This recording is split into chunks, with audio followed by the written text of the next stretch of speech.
Your personal power is really your presence. It's the coherence that you have with your values and your purpose, your passion. And when you are in that coherence, you feel at peace. You feel at calm on the inside. And a lot of my clients, even though unconsciously they might not say, I'm looking for calm, eventually that is what we are all looking for. We are looking for being able to do our work, live our lives in an easy, flowing, graceful way that gives us calm and peace. And in a way, we want to be able to be in resonance with love, because love is the biggest healer. If we want to heal burnout, we might want to consider, what does it take to love myself? Welcome to the Burnout Detox Podcast. I'm your host, Sophie. I'm an award-winning people and culture executive, keynote speaker, coach, and the founder of the Burnout Detox Project. Now, for more than a decade, I help companies build high-performing teams and cultures across fast-growing businesses. But behind the scenes, I was burning out over and over again. So I saw the side of success nobody talks about openly. So each week, I bring you raw conversations, expert insights, and honest stories that will help you navigate your toxic workplace, rebuild your confidence, and finally understand what success should never demand from you. So if you press play today, it means some part of you is ready for that to change. Wherever you're listening from, welcome. And let's get into today's episode. Welcome, Runa. Welcome to the show today. Thank you. And thank you so much for inviting me. Amazing. Well, I'm really looking forward to our conversation today. And I'm so grateful you're here, just like the first time we have connected. Absolutely. We really realized that our a way of seeing life and experiencing life resonates very beautifully. Same, likewise here. So just to kick us off, you said something that really stayed with me a long time after we first spoke. Burnout isn't just about depletion of your energy. It's also a disconnection from our power. And I absolutely love that because I felt powerless when it happened to me. So let's start there. What does true power mean to you, and what should it mean to all of us? It means that we are connected to who we truly are, and potentially also connected to something bigger than ourselves. Maybe connected to source, or whatever we want to call that force, that life force that we all are a part of. And what I think happens in burnout is that we get disconnected from our soul, from our heart, from our passion, from our purpose. And we are unaware of all of this. And we are trying to mitigate the burnout by doing more, and even we could say trying to rest in between. But the regular rest or having a good night's sleep isn't going to do it, because this disconnection is still there. It's like we are leaking energy, meaning we are leaking our our innate power, which is that connection. It's like when we are plugging a light into a socket. If everything is fine and we get the connection, the light comes on. If the connection is broken in some way, there's no light. So it's the same. So why do we lose touch with it in the first place? What was happening to us that we feel disconnected that way? Well, I think because we are not taught about these things as young kids. We come out to the workplace and we want to perform, we want to succeed, we want to do well for the people we are working for and for our career, and their expectations from ourselves and from our parents and from society for us to succeed. And so we go on to pushing, and we want to control situations because we do things on force. We often go into that kind of mode, and that kind of mode really saps up our energy and creates that disconnection. So it's really, in a way, part of it is society is teaching us that we need to do more and more and more. We have to work harder. We have to work longer. Have you heard that from employees? We have a startup, and there's a lot to do. I know this from my own experience. So we work because it has to be done. but we start to deplete the energy. It's like a battery, little by little. If we don't charge it, we're going to deplete the energy. And so this is unsustainable. But this comes kind of all of a sudden we are not feeling well. I literally think it's a call from our soul to pause and to start looking at where am I? Where have I been? Where am I now? Where do I want to go? Is this a sustainable way of moving forward? So it's often call from the inside. So in a way, burnout could be a gift from the soul to help us to stop, because we usually don't do it free willingly. I get what you mean. I remember those times when I felt like I was completely depleted. I had no energy to do all the things you were saying, which essentially meant I had no energy to do all the things that I want to do or makes me happy. And at some point in time, I just realized, what am I doing here? This is all not good for me. Neither do I actually want this. So I'm talking about that. I really want to come into your story. Now, you told me that your story began in Iceland. Right. You were building businesses, grew, they thrived, but something inside you slowly started to whisper, this isn't it. It wasn't exactly what you wanted. Right. I physically, and I kept on working. I kept on doing things. And I wouldn't say that I was feeling challenged physically, because I took care of myself. I was doing yoga and meditation and I was eating well. So that side was fine. But on an emotional level, I was not feeling so well. And my body kept on working. I kept on showing up and doing what needed to be done. But I could feel that my soul was not present. My soul was not singing. And the passion that I had for all the years before was literally drained out of me. And I was very surprised and perplexed what this was. And in those days, I didn't have a therapist. I didn't have anyone to talk to about this. And I kept this for myself. I think there was a part of me that felt shamed that I was feeling like this, because I had no reason to feel like this. I was very successful. My people, my employees, they trusted me. They counted on me. My suppliers, my customers, everything was going really well. So why on earth shouldn't I be happy with that? And why on earth is that and not enough? But secretly, I really felt hollow on the inside. There was something missing. And I just didn't know what that something was. But there came a time that I felt that I had to start pursuing what that something was, because I didn't feel I could continue the way I was going. So that's why I decided to sell my businesses. And shortly after that, a live event happened in our family. My husband passed away. So I found myself at a complete turning point. And I made the decision to leave Iceland and come to the US with our two small children and literally take the hero's journey to find out what that missing piece was. That's how it started. I'm really moved by how you were talking about, not just pivoting careers, because this isn't about changing a job from one to the other, right? A life event had happened. Your role as a mother continues. It's not something you can abandon. And then on the other hand, you've made a conscious decision that what didn't serve you at that time was no longer fitting, and actually to let them go.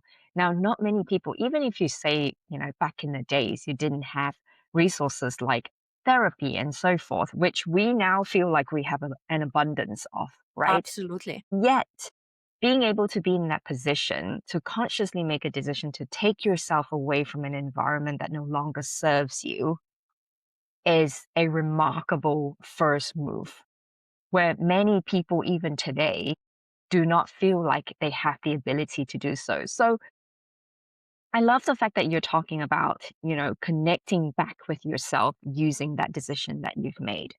What was that level of kind of surrender that was necessary for you to give it all up, but still feel powerful in your decision? Right. It's interesting maybe to say first to the first thing you said, that the fact that I did take myself up and leave. I remember at the time a lot of people were asking me, aren't you afraid to go to a different country and leave your life and your family and friends and your career? And I remember saying that I was more afraid of staying than leaving. And I think that had to do with that I knew that there had to be something more, because I'd been starting to asking myself, is there this all there is? And my sense was that there was more. And not going after that more for me was kind of not an option. And so how could I say, some people call it courageous, but to me, it just felt like intuitively, because this didn't have any rationality in it. Why on earth would I do this? But on an intuitive level, I knew that there was something else, and that I fueled myself on the excitement of the unknown, really. And that's how I showed up here in the US. That's incredible. I mean, that is such a positive way of looking at making a decision, sticking with it, but also making sure that you're putting all your energy into it to make it work, right? Because I think most of the time we are unable to make a decision we know is very, very right for us. It's because we have the fear of falling back. What happens if this doesn't work, right? So I think you have surpassed that. What did you discover about yourself when you were going through that journey? What was important for you? Well, what was important for me was to continue to learn. That's how I would say it. I said to people, I want to continue to learn and grow. And I felt like the life I was living in Iceland was successful, but I felt I was just repeating. It was more of the same. It had become a routine. And I had felt that I had become a robot. So coming here opened up so much for me. I first and foremost saw my time here as a healing time, because I realized that I hadn't had time in Iceland to grieve the loss of my husband. But of course, I was also grieving a loss of my career, of my company, of my people, of my family. But the excitement of learning kind of overtook that. And of course, I had to focus on the children, making sure that they were taken care of and that they would integrate well into a new culture, into new schools, and gaining new friends. And what I discovered was that there were so many things that I didn't know about myself. And I went on that, we could say, self-discovery journey. And I realized that intuitively I had been using a lot of feminine leadership traits in the way that I was running my business in Iceland. But I was also realizing that there were some masculine traits that I was maybe overusing, particularly in relation to myself, being hard on myself and pushing myself too hard. And that sparked in me the passion to go back to business, but this time not as a practitioner of running a business or building a business with a big team, but more being the one to support other leaders who had been like me. And from what I have known about you from our discussions, I sense that that's exactly what happened to you. Yeah, I think you're absolutely right, because there was a lot more inner work that I needed to do to first get to know better about myself, get to know where my resilience level is, because it's very different. Like you said, when I was working in an environment where, whether I like it or not, the environment was mainly supported by itself already. With or without me in that environment, it will still exist, right? Because there were so many other things that it was reliant on. I was one piece of a small piece in the cog of wheel. On the other hand, when I'm working for myself, it feels like it's on my own. If I didn't do something on that day, nothing would have happened. So I understand what you're saying about the piling on of understanding the need for that inner workings before you can even embark on that journey. Yet many of us actually go through that journey without realizing the work that needs to be done.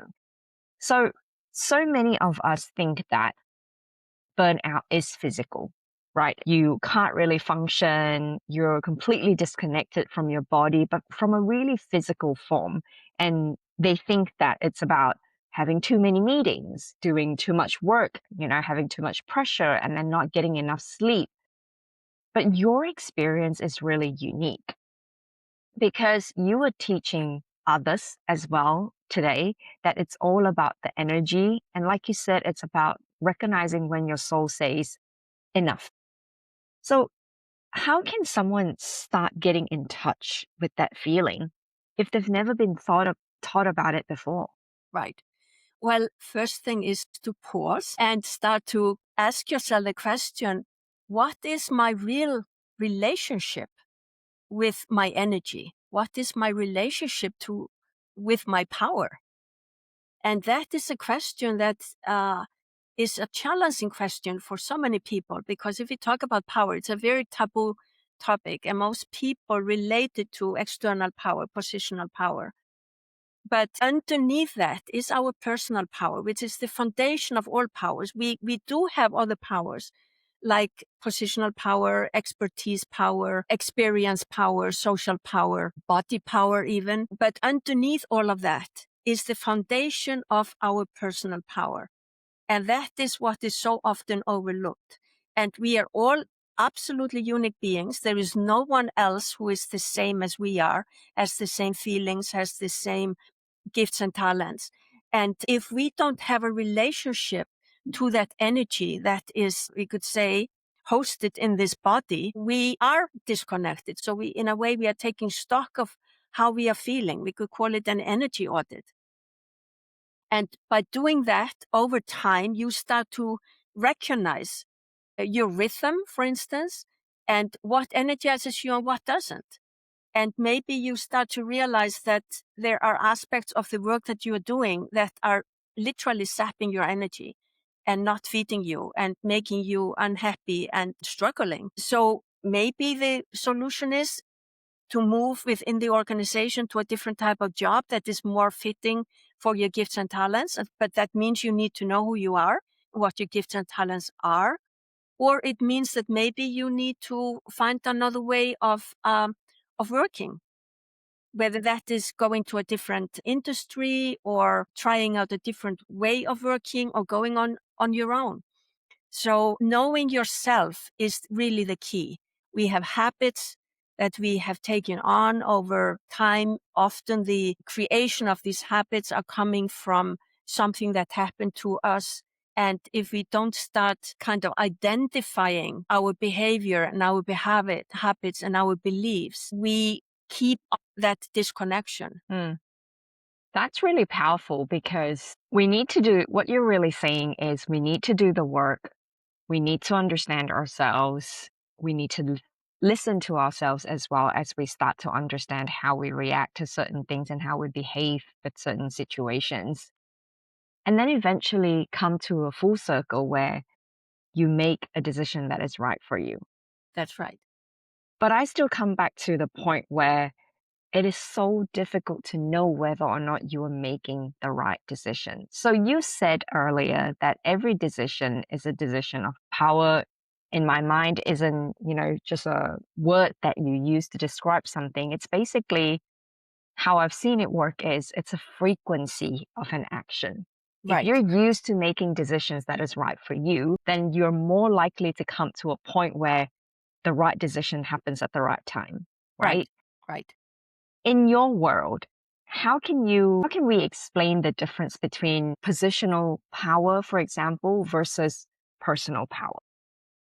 Well, a positional power is something that's given to you. You apply for you are accepted. You are given a title that could be a manager, that could be a CEO, that could be a salesperson. So this is a title explaining the role that you have within that organization. You could also have a position in your community. You have position in your family. You are the mother or the father or the child. That's a position. But these are external positions that people see you in. Personal power has to do with what's inside of you. It has to do with your soul, really, and your connection to we could say, connection to that frequency, or that, what would we call it? Just call it force, that force that we come from. And that personal power, it's not something you can buy. It's not something anyone can help you to build. It has to come from you, from the inside. The strengthening it, cultivating this, has to come from doing the inner work that we are talking about. And the good thing about your personal power is that it has no relation to any of the other power structures or power forms that we have. It has no relation to your experience power or your expertise power. And it's something that no one can ever take away from you. So it's not related to context. Your personal power is really your presence. It's the coherence that you have with your values and with your purpose and your passion. And when you are in that coherence, and we could call that frequency because you used that word before, you feel at peace. You feel at calm on the inside. And a lot of my clients, even though unconsciously they might not say, I'm looking for calm or I'm looking for peace, eventually that is what we are all looking for. We're looking for being able to do our work and live our lives in an easy flowing, graceful way that gives us calm and peace. And in a way, part of that also is we want to be able to be in resonance with love, because love is the biggest healer. If we want to heal burnout, we might want to consider, what does it take to love myself? When we feel we are not enough, we are losing our power. Because at the end of the day, all of us are perfect, but it's the illusion that has told us we are not. But we are always evolving, just like life is evolving. And this is why it's really important for leaders who are often in charge of a lot of other people and communities, that they understand that they have to evolve in order to be able to help their people to evolve. And we talk about technology and talk about AI and how every leader now on the planet is scrambling to implement and integrate AI and not being left behind.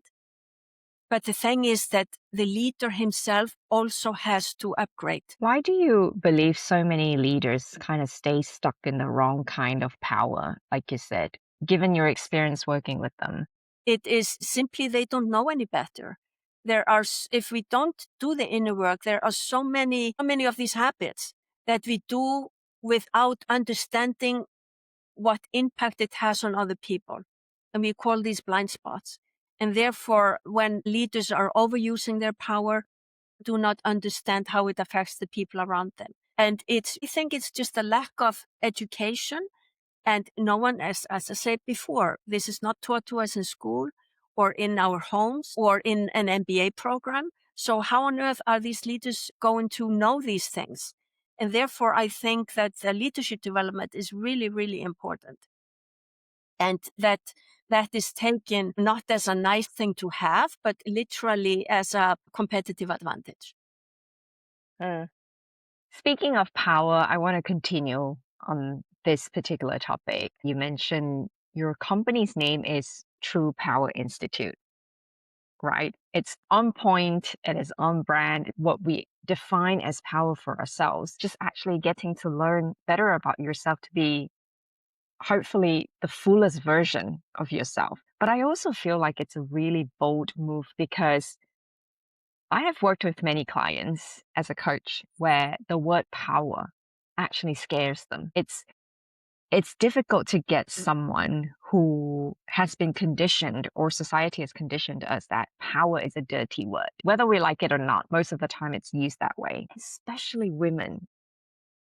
Especially women. And I cannot emphasize this enough, because every time, if you were to ask me, what's the most important thing and what's the most important thing to me as a leader, I would say my position. But it doesn't mean that it's about the fact that I'm in a higher ranking in this pyramid. Actually, on the contrary, it is because of the position I'm in, I have a better chance of using my influencing power. Exactly. To drive a change that is actually meaningful for either myself or to the general population in the company. That's right. And so I think of it that way. But still, it feels really bold, and it feels really courageous to even say that out loud. Now, I am at a point in my career where I'm unapologetic Right. of who I am and what I Yes. say because it's Yes. important. But I also know deep down from my experience, I've actually had to learn it the hard way. There are many times in my career over the years that I have been silenced for being honest Yeah. and courageous, for Yeah. just speaking the truth. Right. So let's come back to this. The work you do is about driving a change in people where they reclaim their power. Right. So, in your experience, how do we get to a point where it's balanced that we can actually claim it? Yeah, you are so right that unfortunately, too many people, especially women, have had to pay for speaking out and telling the truth. But I believe at the end of the day, the truth will always win, succeed. And you refer to my move to talk about power as bold. And I have just come to a place in my life where I feel that I am here to do a certain job or a mission, and that if I don't do it, I'm not doing what I came here to do in this lifetime. And therefore, I feel like, and in my case, I'm self-employed, so I'm not going to lose my job. Yes, I might potentially not get clients or lose clients, but I am trusting that inner guidance, that my inner power, that my personal power is guiding me in the right way. And I cannot guarantee or I cannot demand that my work has a positive impact on people or organizations or the culture. I can live in the belief that what the work that I'm doing is planting seeds, and that those seeds might sprout at some point. And the president of Iceland is a female, is a woman, and she was elected last year. And she talks a lot about courage. And she has a book literally with the name Courage. And I think that it is time for women to rise up and take chances and use their voice to be bold and to be disruptive. And because I literally think that that is what is needed. I think the world is out of balance, and thankfully we have men in the workspace that are champions, or we could say ambassadors of women, that they understand the imbalance that we have had, say in the boardroom, where there is either no female or maybe one female with 10 guys. So I know it's not easy to be bold and to be disruptive. But I think there comes a time for many people where you feel that there is nothing else you can do but to be that. Because if that's part of your authenticity, that is part of why you came here and what you're here to do. If you want to live an authentic life, then you have to follow that. That might be naive, but I have seen in my lifetime, I have seen big shifts from the time that I started to go into the business world again with this kind of work. And I have become much, much bolder now today than I was 2 years ago or 5 years ago or even 10 years ago. I am totally willing to talk about power, about ego today, about fear, about death, which I think teaches us a lot about life and living and leading. And I find I run roundtables. I am amazed at the people that show up and how willing they are in engaging in the conversations. And the last roundtable we had was on power.